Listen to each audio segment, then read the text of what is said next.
I never meant to fall for him. That's the first thing I should probably confess. Heeseung wasn't the type of person you planned to love. He was the type who just happened to you, like a rain on an ordinary afternoon or the quiet hum of a song you didn't realize you were humming until someone pointed it out. By the time you noticed, it was already too late, and if I could pinpoint the exact moment I started falling for him, it would probably be the day he laughed at something stupid I said during film class. It wasn't even funny. I was rambling about lighting angles and accidentally called contrast ratio a relationship status. Everyone chuckled politely. But Heeseung, he actually laughed. Like a real laugh. That deep, quiet kind that curls around the air and makes you want to hear it again. He wasn't supposed to notice me. I was just one of the freshmen who kept their heads down and tried not to trip over the camera cables. He was Lee Heesung, the senior everyone knew. Film major, campus heartthrob, the guy who looked like he walked straight out of a soft focus commercial. He had that quiet confidence, the kind that doesn't scream attention but pulls you in it anyway. And yet there he was, looking at me, smiling like I'd said the funniest thing in the world. That was the first time Lee Heesung smiled at me. For real. And maybe that's when it started. He showed up in my studio the next week, holding coffee like peace offerings. He'd nap on the floor while I painted, or hum songs I didn't know, and every time he sang, I'd forget to breathe. After that, I kept finding excuses to stay behind after class, sometimes to help pack up the equipment, sometimes to ask him about camera lenses I didn't actually need. He never seemed to mind. He just glanced at me with those kind eyes and answered everything like I mattered. "You stare too much," he teased once. "I'm observing," I lied. "Observing what?" "How light hits your face." "It's for my portrait assignment," I said. He grinned. "Then I'll be your muse." And he was. Every brushstroke felt like a secret I couldn't say aloud.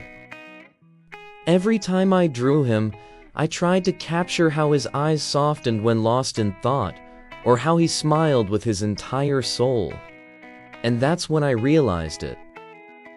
I didn't just admire him. I was falling, it was stupid, but loving him felt like breathing. Quiet, constant, and uninvited. Not in that movie kind of way, where violins swell and everything slows down. It was quieter.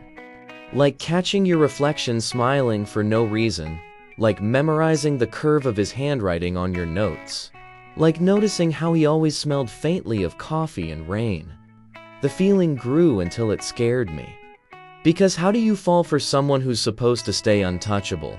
Heesung wasn't just handsome and all, he was unreachable. And yet every time he said my name, I felt seen, like I wasn't just a face in a crowded classroom. He'd bring girls to lunch. I'd smile and pretend I wasn't breaking inside. Sometimes he'd ask, "Do you think she likes me?" And I'd reply, "Who wouldn't?" He never knew how much that hurt, but I stayed. Because that's what you do when you love someone who doesn't love you back. You stay, hoping they'll turn around one day and see you there. Our friendship lasted years. After graduation, he joined a band. I became a freelance artist. We didn't see each other as often, but he'd still call me, still sing for me, and still be Heeseung. Until one night he said, "I got signed." He sounded so happy. And I was happy too, just not for myself. I started writing about him in my notebook, tiny things no one else would understand. Heeseung always double knocks before entering. He hums when he edits videos. He looks serious, but his laugh makes everything brighter. And now here I am, sitting in the university cafe, watching him from across the room as he talks with his friends. I shouldn't stare. I shouldn't feel my heart stutter every time he tucks a strand of hair behind his ear. A year passed. He became Lee Heesung, the rising star. When we met again, it was like time had stood still, but we hadn't. Same place.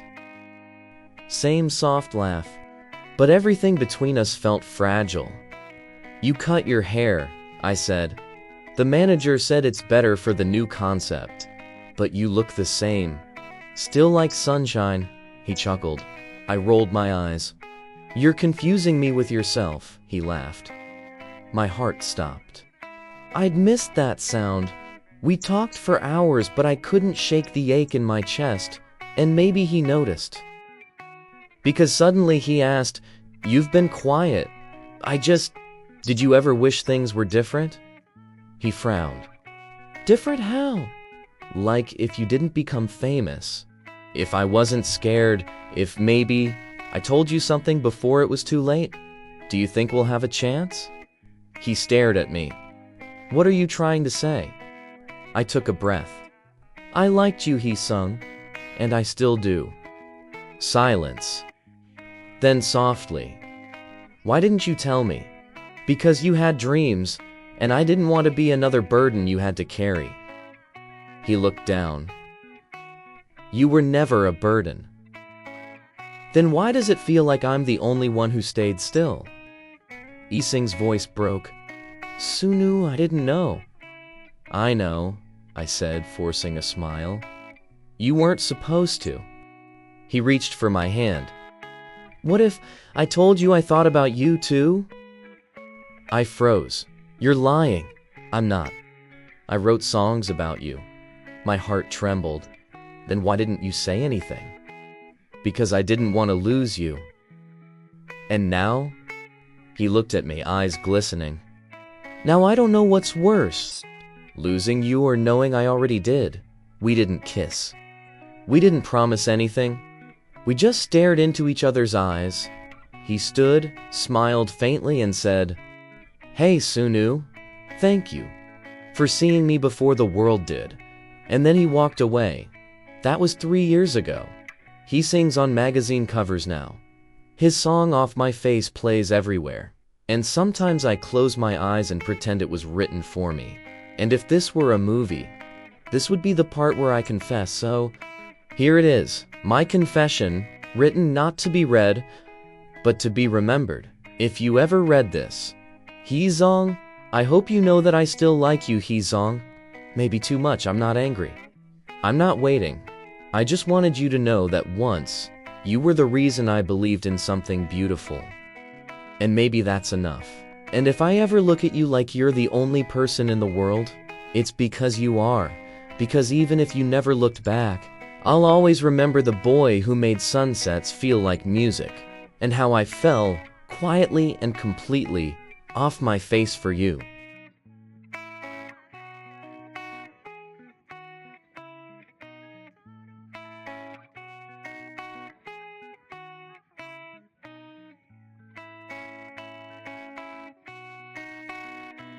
They say silence is the loudest way of saying goodbye. If that's true, then maybe we said goodbye long before we realized it, because I remember every silence between us. Each one is heavier than the last. I noticed him long before he ever realized. The first time Sunwoo walked into the film room, he looked like sunlight trying to fit into shadows, too bright and too gentle. He was holding his camera upside down, fumbling with the settings, and I couldn't help but laugh. Not because he looked silly, but because there was something so real about him. Most people tried to impress me. He didn't. He just appeared, warm, calm, and curious. He had this way of making the world slow down. Like nothing outside that moment mattered. He'd sit near the window every morning, his hair catching the light, scribbling something in that little notebook of his. Sometimes he'd hum quietly when he thought no one was listening, but I was. Always. And maybe that's why I started noticing him more than I should have. He was different from everyone else. No pretenses, no loud ambition, just quiet passion. When he talked about film, his eyes would light up like the world finally made sense. And I'd find myself pretending to need help with editing just to keep him around longer. And I, an idiot that I was, mistook his kindness for something I didn't deserve. So I buried it under jokes and music and girls I never really loved. But still, Sunoo, he stayed, he became my constant, my silence, my peace. He thought I didn't see how nervous he got around me. The way he'd avoid eye contact and then glance up again 2 seconds later. The way his fingers would twitch when our hands brushed. But I saw it all. And I felt it too. There was this one night, it was past midnight, and the studio was empty except for us. He'd fallen asleep while waiting for his render to finish. His head rested on his folded arms, his breathing soft. I just sat there watching him, realizing how much space he'd taken up in my life without even trying. He looked so peaceful. I almost reached out to brush the hair from his forehead, but I stopped myself. Because touching him felt like crossing a line I didn't deserve to cross yet. When he woke up, I handed him my hoodie because it was cold. He smiled sleepily and said, "You always take care of everyone, huh?" I wanted to tell him, "No, just you." But I didn't. Weeks passed and the feeling I have for him grew heavier. He'd laugh and my chest would tighten. He'd smile at someone else, and I'd feel something twist inside me. One afternoon I found his notebook. It had fallen out of his bag, pages half crumpled. I didn't mean to read it, but curiosity won. And there it was. My name, again and again, written in between class notes and film edits. Little details about me that no one else would notice. I should have felt guilty. But instead my heart broke open. Because for the first time I realized he felt it too. But I was a coward for not telling him what I really feel for him. And when I left for Seoul, I thought I'd come back and things would still be the same. But they weren't. A year later, I joined a band and he became a freelance artist. I was too happy that night and even told myself that when the right time comes, I'll confess my feelings to him. But fame was loud. Too loud. Everywhere I went, people called my name, but none of them said it the way he did. No one looked at me like I was real, except when I thought of him. That's when the noise stopped. I tried calling him, but he didn't answer. I tried to see him, but my manager says I don't have time to waste, for now. But God, I missed him. I want to see his face, his smile, and the way those fox eyes squint when he laughs. But time was not ours, so I wrote songs. About him, about us, about what could have been. One of them was Off My Face. The world thinks it's about some perfect love story. It isn't. It's about the one I never dared to keep. When I saw him again after a year, it felt like coming home, only to realize something had changed. He smiled, talked, laughed, but his eyes, they were different.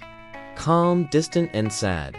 He had learned how to exist without me, and when he said, "I liked you," maybe I still do, my heart stopped, because all this time I thought it was one-sided, that I was the only one who stayed up nights thinking, what if? He said he didn't tell me because he didn't want to weigh me down. But the truth is, he was the only thing keeping me grounded. I told him I wrote songs about him, but he didn't believe me. And maybe that's fair. I never made him feel it, not the way he made me feel seen. He deserved more than silence, but silence was all I had left. So I let him go. Not because I wanted to, but because I didn't deserve to hold on to him. Before I left, I told him, "Thank you for seeing me before the world did." Because he did. He saw me when I was no one, and I ruined it by being too afraid to love him back. It's been 3 years since the last time I saw him. But every show, and every crowd I had, I still looked for him. Sometimes, I felt like I saw him, but when the lights go out, he's gone again. People ask what Off My Face really means, And I just smiled sadly and answered them in my mind. It means him, the boy who made me feel at home, the one I loved too quietly, the one that got away. If I ever had a chance to write another song, it would always be about him. And if you ever hear this, Sunwoo, I'm sorry for being a coward, for letting you carry the silence alone. I loved you. I still do. In every lyric, every line, and every heartbeat that echoes between songs, you were the beginning and the refrain. The reason I believed that love, even unspoken, could still be real. And maybe this is my way of finally saying it out loud. You were never just my muse. You were my song. You were my true love.